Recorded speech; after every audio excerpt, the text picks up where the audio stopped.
Bonsoir à tous. Je m'appelle Guillaume Pénicaud, je suis un ami de Jean-Louis Fabre. Et avec Jean-Louis Fabre, on a décidé qu'il était intéressant de pouvoir réfléchir sur un autre concept de la musique qui a le privilège de retracer énormément son histoire, un peu ses origines, et pas forcément que historique, mais aussi assez scientifique, à travers l'idée du tempérament. Cette première vidéo est une introduction, toute introduction du tempérament et surtout du plan qui va constituer toute la série des vidéos qui vont suivre. Concrètement, le tempérament, c'est la manière, les compromis qu'on peut faire pour déterminer les intervalles d'une gamme. Grosso modo, si on prend une gamme toute simple, celle que tout le monde connaît, do, ré, mi, fa, sol, la, si, do.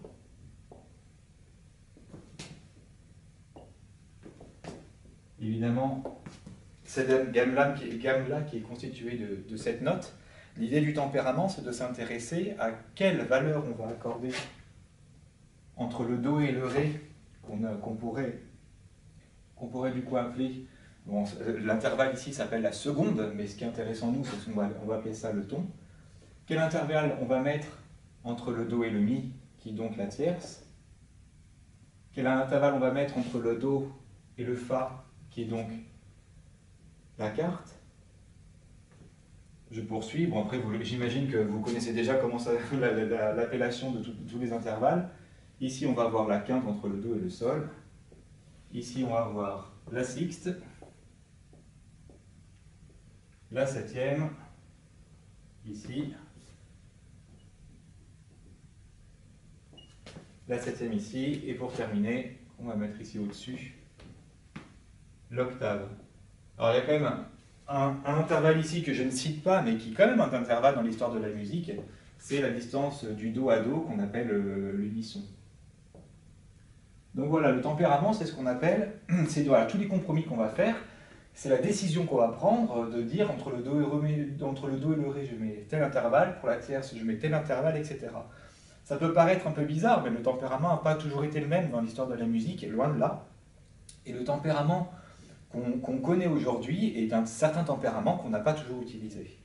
Voilà, cette idée donc de vidéo, c'est de pouvoir un peu retracer toute cette histoire-là, qui nous donne vraiment, et ça j'insiste et on le verra, une autre approche de la musique, une autre approche sensorielle de la musique, et notamment scientifiquement.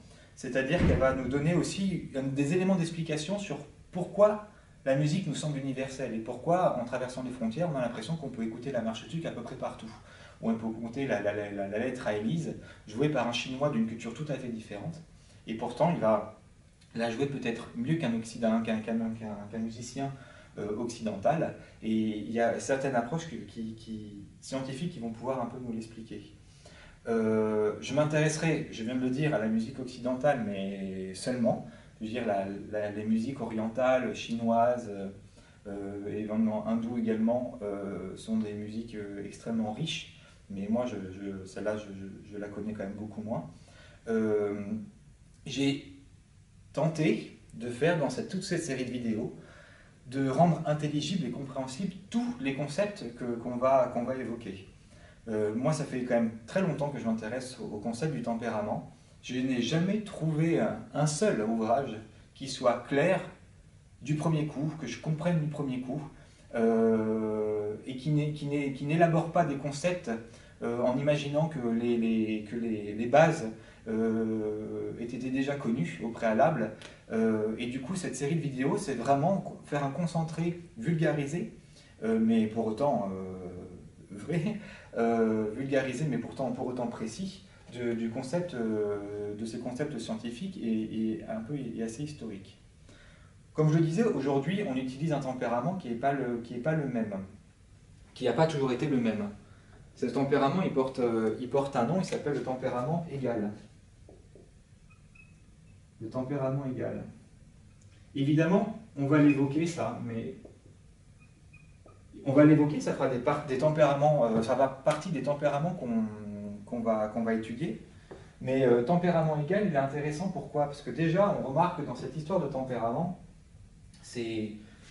c'est évidemment fort de sens, c'est qu'il y a cette idée de caractère, de personnalité, de sonorité différente, d'humeur, quelque part, qu'on va pouvoir mettre dans chaque gamme. Je veux dire, le tempérament égal donne un caractère et une couleur à la gamme du tempérament égal, mais dans plein d'autres tempéraments différents, ben, je veux dire, en fonction des intervalles qu'on va imposer à la gamme, les couleurs vont être différentes et les sonorités vont être différentes, ce qui donne du caractère. Et tous les compositeurs, une grande partie des compositeurs, et on imagine même que Schubert, quand il composait, jouait en fonction des tempéraments. Et qu'on n'utilisait pas forcément le tempérament égal, qui d'ailleurs était dans ses balbutiements, dans ses premiers emplois, si je puis dire, durant le XVIIIe siècle. Ce qui est intéressant de voir également, c'est le concept égal. Égal suppose quand même, déjà aborde une énorme partie de la musique, qui fait quand même c'est une partie fondamentale de la musique, c'est la partie, on va dire, scientifique de la musique. La musique, comme on le verra, ce qu'on appelle d'ailleurs l'acoustique, qui est la science du son, a une partie scientifique extrêmement forte, et que ce sera l'objet du premier cours, que les Grecs avaient également, avaient déjà pressenti. Et il y a une valeur très très forte il y a une corrélation très forte entre la musique et le nombre. Et ça, on va le voir tout de suite après. Donc ça va être l'objectif de ces vidéos, avec en premier lieu, c'est un peu le plan que je vous propose. On va pouvoir... je vais peut-être retirer ça. En premier lieu, il va falloir qu'on passe par des premières généralités. Je veux dire, c'est quand même les bases. Il y a certaines bases qu'on va devoir évoquer et dont on ne va pas pouvoir se passer. Donc on va avoir une première étape de vidéo sur des généralités en musique. Ce sont des généralités qui peuvent être des concepts, ça va être les premières vidéos, de différence entre la hauteur relative et la hauteur absolue, mais également des généralités scientifiques, et c'est là où on va aborder le concept de l'acoustique, qui vont nous permettre de comprendre ce qui est un intervalle juste d'un intervalle qui est faux. Après ces généralités-là, on va aborder directement le premier, ce n'est pas vraiment un tempérament, système, on va dire, de composition d'une gamme, qui sera le système de Pythagore. Disons, je ne révèle pas un secret, mais le Pythagore, on va dire, a été l'élément déclencheur, en tout cas les expériences de Pythagore, qu'on attribue à Pythagore, ont été les éléments déclencheurs des premières théories musicales. Voilà, c'est pas les premières... C'est pas les prémices de la musique. La musique, on la joue depuis 10 000 ans, 40 000 ans, dit même Jacques Chaillet. Mais, alors le système pythagoricien. Mais en tout cas, disons qu'avec ces premières expériences de Pythagore, on a vraiment les premières approches théoriques de la musique. Après ce système de Pythagore, on va faire un saut assez énorme, mais vous allez voir que c'est logique, assez énorme dans l'histoire pour arriver au XVIe siècle et pour arriver avec l'élaboration de la gamme, ou le tempérament, dite naturelle. On l'appelle aussi la gamme des physiciens. Et on l'appelle d'ailleurs, j'aurais même dû dire ça en premier, on l'appelle la gamme de Zarlino, parce que Zarlino était celui, on va dire, qui théoriquement l'a écrite et l'a mise en place. On verra de toute manière que cette gamme-là a été extrêmement inspirée des premiers systèmes grecs.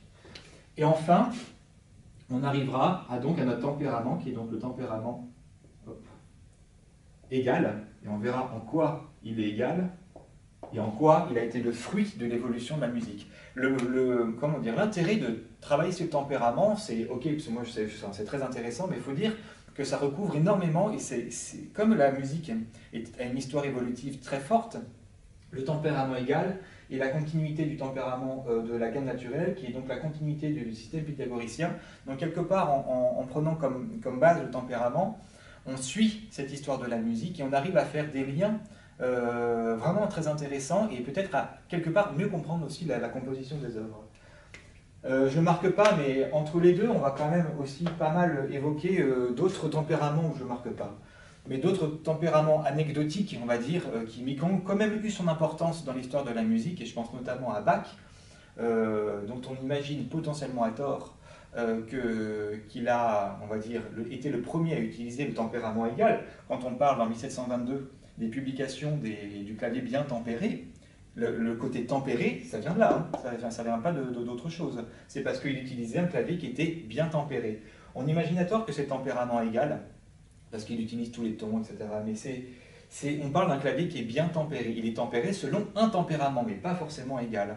Et on imagine aussi qu'il a été beaucoup empreint d'un tempérament qu'on appelle le Werkmeister 3, parce qu'il en a fait plusieurs de tempéraments, Werkmeister, qui était très utilisé, en tout cas assez connu de Bach. Et ça fera partie des tempéraments anecdotiques qu'on va étudier entre le deuxième et le troisième point. Donc du coup, ben, sans attendre, on va commencer les premières généralités, et donc cette différence entre hauteur relative et hauteur absolue.